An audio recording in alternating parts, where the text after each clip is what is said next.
All right. Hey YouTube, I'm Lucky, and in today's video we're going to be covering the big news that everyone has been talking about today. This has been plastered all over Twitter. I mean, if you've been on Twitter at all, you have seen stuff in regards to this. This is a big one and a topic that we're going to cover. We've got IGN post this article, which is the battle for Bungie's soul inside the studio's struggle for a better work culture. And basically, to give you the TLDR, you can go to read this for yourself if you want. I'll put the links down below. But the TLDR is, there's a ton of issues with, harassment. There was like death threats going on, abuse of power, misconduct, all kinds of things going on within the Bungie studios that Bungie has been working actively to rid of and to work to fix these issues. But there were a bunch of issues. Okay. And this is a very similar, note on that, comparable to Activision and Blizzard, which we covered in another news story, where there's just a lot of harassment that's happening within these game development studios. The culture within these is becoming quite toxic in a variety of different gaming studios. This is nothing new or unique to Bungie or to Activision Blizzard. This has definitely happened on many other studios before, but it's a really big one recently with Activision and Blizzard. And after that huge scandal went down, Bungie had a bunch of tweets and posts saying, they're working for more inclusivity and they're working to better and make things more, fair for everyone and build the infrastructure so that way harassment and stuff like that doesn't happen within their studio. And that sort of struck a nerve, I think, with some of those that had been victims in the past, that had been, treated poorly as a Bungie employee. And so they spoke up and they went, and there was like 26 people that did like an interview, either former or current employees of Bungie. And that's what this article is about. I mean, this article goes on lengthy detail of all the different like misconduct and everything that happened. And again, I would recommend reading it because, it's a pretty interesting topic to cover. And after that, we saw, I think what I would say is a good response from Bungie, where they didn't try to hide it. They tried to just, accept what happened and talk about it. We had a message posted on Bungie.net from Pete Parsons, who's like the CEO of Bungie, I believe. Message from Bungie CEO Pete Parsons, right? And he goes on and on and on. He talks about what happened and how they've been working towards, bettering things within Bungie's studio and stuff like that. And, it's very nuanced. It's very long, lengthy. Again, you can find the link to that on Bungie.net right now. I'll link it down below if you want to read through the whole thing. But basically, it's just an explanation of things that happened and how Bungie is working towards, being a better studio in the future. And they're not hiding away or shying away from the fact of these things that happened.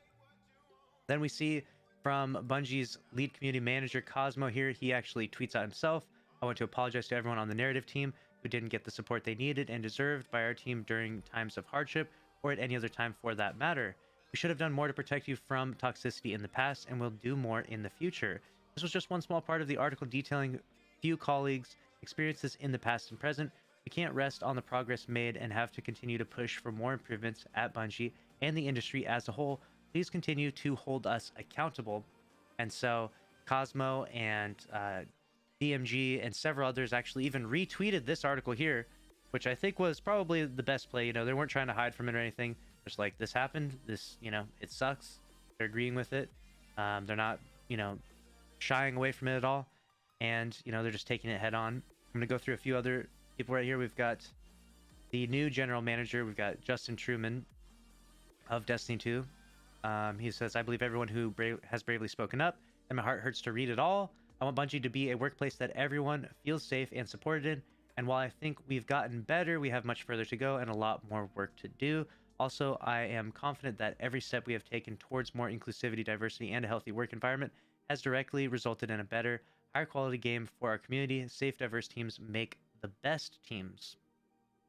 That's from him. And then the last tweet that I'll cover will be from DMG, who posts some, pretty interesting context to this. "I recall in 2017 sitting down with the members of the narrative team to discuss the difficulties that they were facing with players in our community. Some broke down in tears, also stating that they did not feel support from their colleagues. I cannot express how thankful I am for the individuals who came forward with their stories today, and IGN for giving them a platform. While the conversation has been industry-wide, we as Bungie need to do better."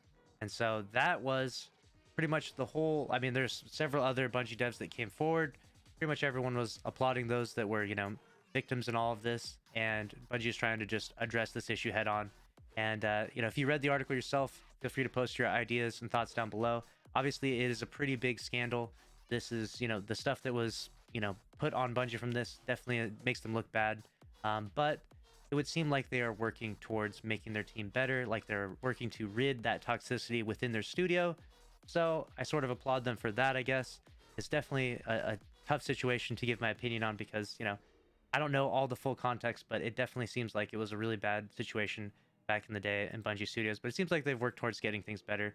Let me know your thoughts down in the comment section below. What do you think about all of this? Does this make Bungie look like a bad company to you? In my opinion, in my experience with Bungie devs, I think that they're good people.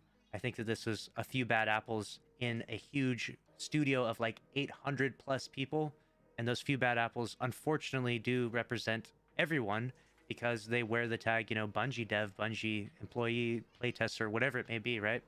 And when they, commit this misconduct and stuff, that one person represents all those 800 people in terms of the name, but the reality is that, if those bad apples are removed and those bad people are removed from the company, then I think that progress is made, and hopefully we don't hear any issues of harassment and abuse of power, misconduct from Bungie in the future. I don't think we will, but that's the news story for today. And make sure to subscribe if you did enjoy, and smash the like button. I'll see you in the next one. Thanks for watching. Later.